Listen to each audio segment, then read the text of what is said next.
नेताजी का चश्मा स्वयं प्रकाश।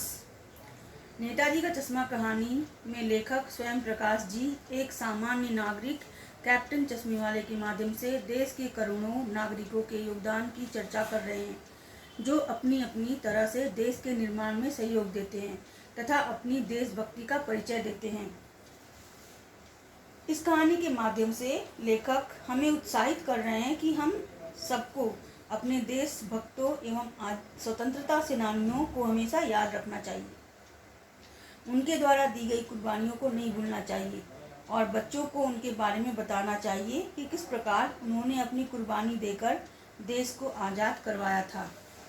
हालदार साहब को हर 15वें दिन कंपनी के काम से उस कस्बे से गुजरना पड़ता था, जो बहुत बड़ा नहीं था। इसी कस्बे की नगरपालिका के किसी उत्साही बोर्ड या प्रशासनिक अधिकारी ने एक बार मुख्य बाजार के चौराहे पर नेताजी सुभाष चंद्र बोस की मूर्ति लगवा दी।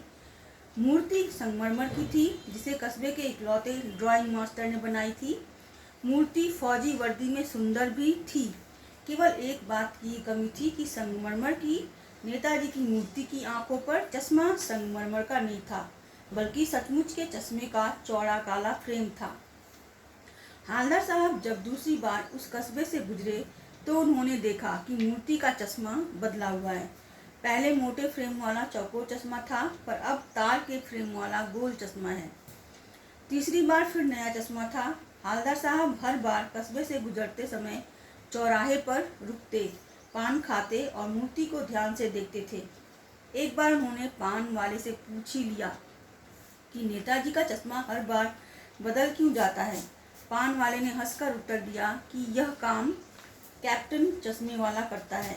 जब हालदार साहब ने यह प्रश्न किया कि वह चश्मा क्यों बदल देता है, तो उन्हें बताया गया कि जब किसी ग्राहक को मूर्ति पर लगे फ्रेम जैसा चश्मा चाहिए, तो कैप्टन चश्मे वाला उस फ्रेम को मूर्ति से उतारकर ग्राहक को दे देता है और उसके स्थान पर नया फ्रेम लगा देता है।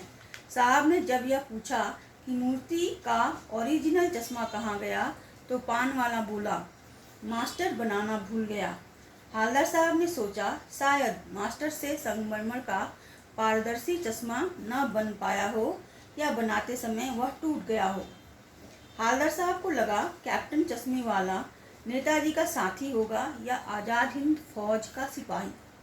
इस बारे में पान वाले से पूछने पर उन्हें पता चला कि वह बेहद बूढ़ा सा लंगड़ा आदमी है, जो सिर पर गांधी टोपी और आंखों पर काला चश्मा लगाए, एक हाथ में छोटी सी संदूकची और दूसरे हाथ में एक बांस पर बहुत से चश्मे लिए गली गली बेचता फिरता है। उस बेचारे की तो कोई दुकान भी नहीं है। उसे कैप्टन क्यों कहते हैं, यह पूछने पर पान वाले ने कोई उत्तर न दिया। 2 साल तक हालदार साहब अपने काम के सिलसिले में उस कस्बे से गुजरते रहे और नेताजी के बदलते चश्मों को देखते रहे। एक बार मूर्ति की आंखों में कोई चश्मा न था। इस बारे में जब उन्होंने पान वाले से पूछा, तो उसने अत्यंत दुख के साथ बताया कि कैप्टन की मृत्यु हो गई। हालदार साहब 15 दिनों के बाद उसी कस्बे से फिर गुजरे।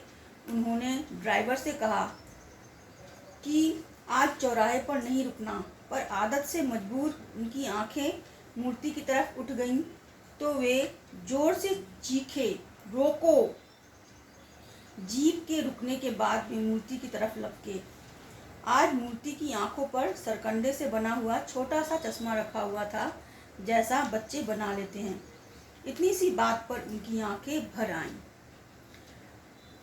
इस प्रकार कहानी के माध्यम से कहानीकार स्वयं प्रकाश जी बताना चाहते हैं कि देश के सभी छोटे बड़े व्यक्ति, यहाँ तक कि बच्चे भी देश प्रेम की भावना से ओतप्रोत होते हैं तथा सभी अपने अपने तरीकों तथा सामर्थ्य से देशभक्त सुभाष चंद्र बोस का सम्मान करते हैं।